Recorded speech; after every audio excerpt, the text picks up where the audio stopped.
Hi friends, this is Poonam Kashyap. Welcome to History Made Simple. तो चलिए जल्दी से शुरू करते हैं आज का हमारा वीडियो। तो जल्दी से वीडियो को लाइक कर दीजिए, शेयर कर दीजिए और हाँ, अगर आप मेरे चैनल पर नए हो तो चैनल को सब्सक्राइब भी ज़रूर कीजिए। और अगर आपने मेरी पुरानी वीडियोस नहीं देखी हैं तो प्लेलिस्ट चेक कीजिए ज़रूर, क्योंकि वहाँ बहुत सारे क्वेश्चन आंसर है जो आप लोगों को काम आने वाला है एग्जाम में। तो चलिए जल्दी से शुरू करते हैं और देखते हैं पहला सवाल। गुप्तोत्तर काल में उत्तर भारत में कायस्थ जाति का विकास हुआ। कारण है भूमि अनुदानों की संख्या काफ़ी बढ़ी। तो फ्रेंड्स ये दोनों ही सही है, बट आर ए की सही व्याख्या नहीं करता है, तो इसलिए ऑप्शन नंबर बी हमारा सही हो जाएगा। अगला देखते हैं। गुप्तोत्तर काल में समाज अधिकाधिक कृषि प्रधान हुआ। कारण है छोटे किसान भूमि पर अपने अधिकारों का दावा नहीं कर सकते थे। तो फ्रेंड्स ये दोनों ही सही है, लेकिन यहाँ भी आर ए की सही व्याख्या नहीं करता है, तो इसलिए ऑप्शन नंबर बी जो होगा वो सही हो जाएगा। चलिए अगला सम्मिलित करना है, कर लेते हैं। सेष्टि का हो जाएगा फ्रेंड्स श्रेणी, श्रेणी का प्रमुख। उसके बाद श्रेणी का हो जाएगा श्रेणी। निष्क का हो जाएगा स्वर्ण मुद्रा। और कांस्य का हो जाएगा कांस्य तथा ताम्र मुद्रा। तो ये थोड़ा इजी था ना। कभी कभी इजी क्वेश्चंस भी लाने चाहिए, थोड़ा अपना कॉन्फिडेंट डेवलप हो जाता है कि अरे मुझे भी आता है। तो चलिए अगला देखते हैं। निम्नलिखित में कौन एक गुप्त एवं उत्तर गुप्त कालों में सामंतीय रचना से संबद्ध नहीं है? ऑप्शन नंबर ए भूमिधर बिचौलियों का उदय, बी मातहत कृषि वर्ग की वृद्धि, सी स्थानीय ग्रामीण अर्थव्यवस्था का विकसित होना जिसमें बाजार व्यवस्था की क्रियाशीलता के लिए कोई अवसर नहीं था, और डी मजबूत केंद्रीकृत राजनीतिक सत्ता का उदय। तो जो संबद्ध नहीं है फ्रेंड्स वो है ऑप्शन नंबर डी, मजबूत केंद्रीकृत राजनीतिक सत्ता का उदय। अगला देखते हैं। निम्नलिखित में से किनका उपयोग गुप्तोत्तर काल में सिंचाई के लिए पानी निकालने के लिए होता था? ऑप्शन नंबर ए अर्घट, दो वापी, तीन तड़ाग और चार प्रणाली। तो फ्रेंड्स इसका सही आंसर हो जाएगा पहला, दूसरा, तीसरा। तो इस हिसाब से हमारा ऑप्शन नंबर ए जो होगा सही हो जाएगा। अगला देखते हैं। शूद्रों के विषय में निम्न कथनों पर विचार करें। पहला है वैदिक काल में वे दास तथा श्रमिक थे। दूसरा शतपथ ब्राह्मण उन्हें धार्मिक क्रियाओं में भाग लेने की अनुमति नहीं देता है। तीसरा कौटिल्य व्यवसाय के रूप में उन्हें कृषि कार्य की अनुमति देता है। और चौथा पूर्व मध्य काल में वे सत्य तथा असत्य के वर्ग में सम्मिलित थे।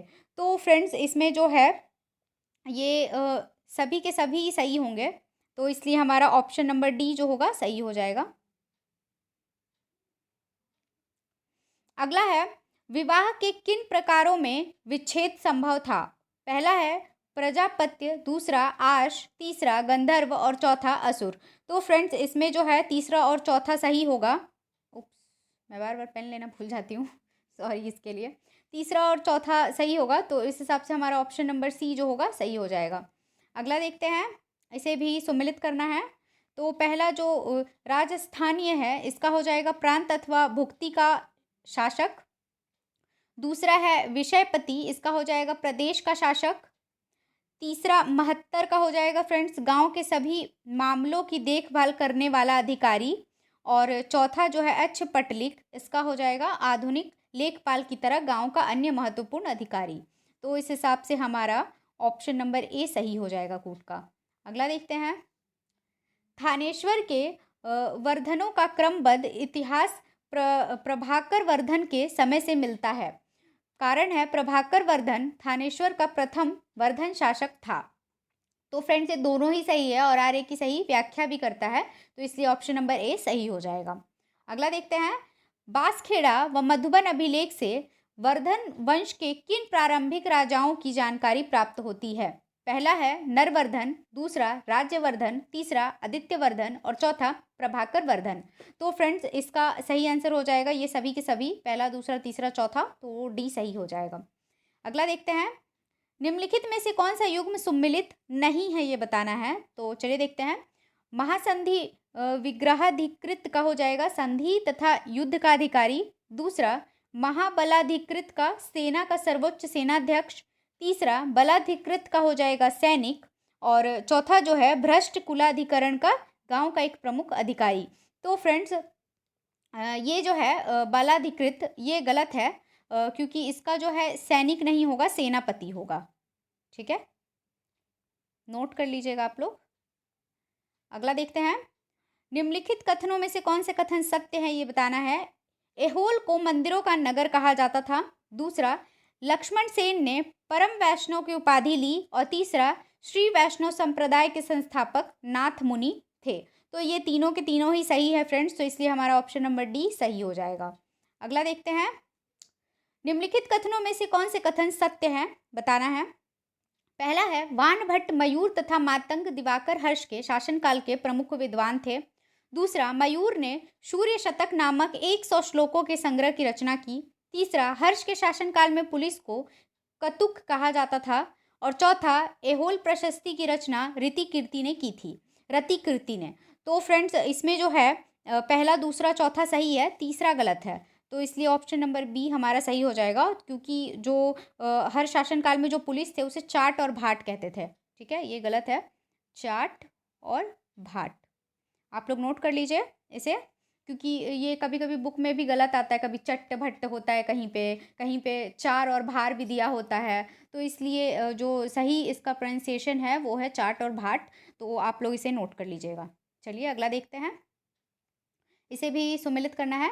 तो यहाँ भी देखिए आप लोग गलती की हुई है, ये चाट भाट हो जाएगा। ठीक है, चलिए अब इसे सुमिलित कर लेते हैं। तो पहला है, बृहदेश्वर का हो जाएगा फ्रेंड्स अश्वसेना का अध्यक्ष।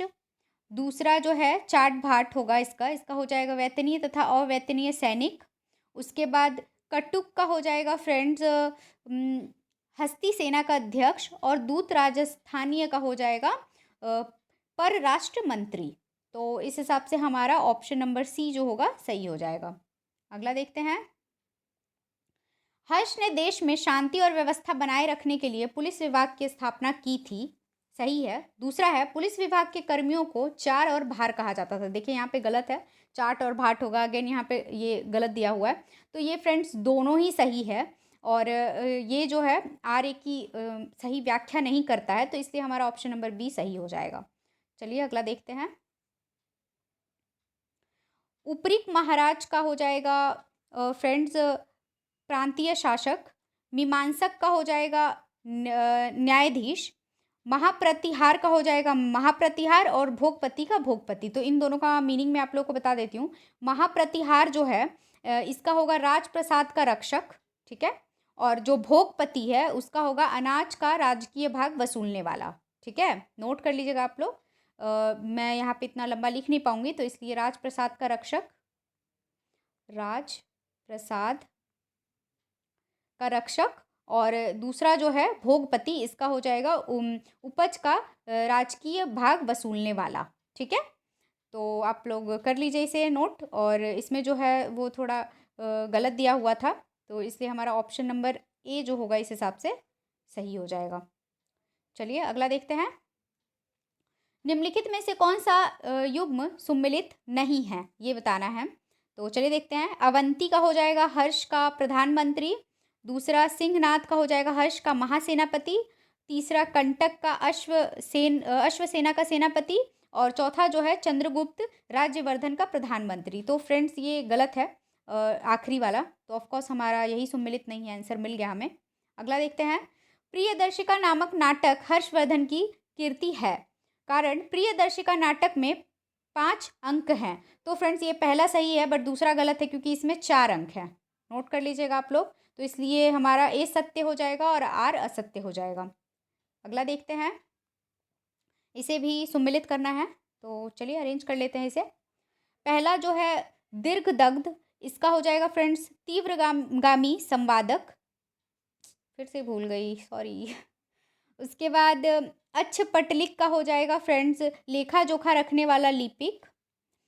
कर्णिक का हो जाएगा साधारण कोटि का लिपिक। और भौगिक का हो जाएगा फ्रेंड्स उपज का राजकीय भाग वसूलने वाला अधिकारी। ये मैंने ऊपर आप लोगों को बता दिया, तो इस हिसाब से हमारा ऑप्शन नंबर ए सही हो जाएगा। अगला देखते हैं, निम्नलिखित कथनों में से कौन से कथन सत्य है, बताना है।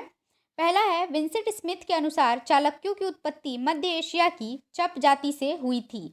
दूसरा है, कुछ इतिहासकारों के अनुसार चालुक्यों की उत्पत्ति उत्तरापथ की चुलिक जाति से हुई थी। तीसरा, बादामी अभिलेख ने इस वंश को हरिति पुत्र तथा मानव गोतीय कहा। तो फ्रेंड्स ये तीनों के तीनों ही सत्य है, तो इसलिए ऑप्शन नंबर डी जो होगा वो सही हो जाएगा। अगला देखते हैं, बादामी के चालुक्यों का सही क्रम हमें बताना है, तो चलिए इसे अरेंज कर लेते हैं। पहले नंबर पे हो जाएगा फ्रेंड्स रणराग, दूसरे पे हो जाएगा पुलकेशिन प्रथम, तीसरे पे हो जाएगा फ्रेंड्स मंगलेश और चौथे पे विक्रमादित्य प्रथम। तो इस हिसाब से हमारा ऑप्शन नंबर बी जो होगा सही हो जाएगा। और सॉरी बैकग्राउंड नॉइस के लिए, थोड़ा होते रहता है घर पे। तो चलिए अगला देखते हैं। बादामी के चालुक्य वंश के इतिहास का प्रमाणिक साधन ऐहोल अभिलेख है। कारण है ऐहोल आधुनिक कर्नाटक प्रांत के बीजापुर जिले में स्थित है। तो फ्रेंड्स ये दोनों ही सही है और सही व्याख्या भी कर रहा है, तो इसलिए हमारा ऑप्शन नंबर ए इस हिसाब से सही हो जाएगा। चलिए अगला देखते हैं। बादामी का शिलालेख बादामी के किले में स्थित है, बिल्कुल सही है। दूसरा, बादामी शिलालेख की खोज 1941 ईस्वी में की गई थी। ये दोनों सही है फ्रेंड्स। और इसके बारे में थोड़ा मैं एक्स्ट्रा बता दूं आप लोगों को कि ये जो शिलालेख है इसमें बल्लभेश्वर नामक चालुक्य शासक का जिक्र है। और इस किले को भी इसी ने बनवाया था, इसी चालुक्य शासक ने, बल्लभेश्वर। लिख लीजिए आप लोग, बल्लभेश्वर। ये चालुक्य शासक था और इसने अश्वमेध आदि यज्ञ भी करवाए थे। तो फ्रेंड्स, और इस अभिलेख पे इसी के बारे में चर्चा की गई है, इस अभिलेख में इसी के बारे में लिखा गया है। तो होप आप लोगों को मेरी ये वीडियो पसंद आई होगी। और इसका मैं आंसर बता दूं जो कि मैं भूल गई, ऑप्शन नंबर ए इसका सही हो जाएगा। तो होप आप लोगों को मेरी ये वीडियो पसंद आई होगी फ्रेंड्स। तो अगर वीडियो पसंद आई है तो मुझे कमेंट करके ज़रूर बताइएगा। तो थैंक यू सो मच, मिलते हैं हमारे नेक्स्ट वीडियो में। और हमने ये भी चैप्टर कंप्लीट कर लिया ये तो मिलते हैं हमारे नेक्स्ट वीडियो में। Till then tata, bye bye, take care.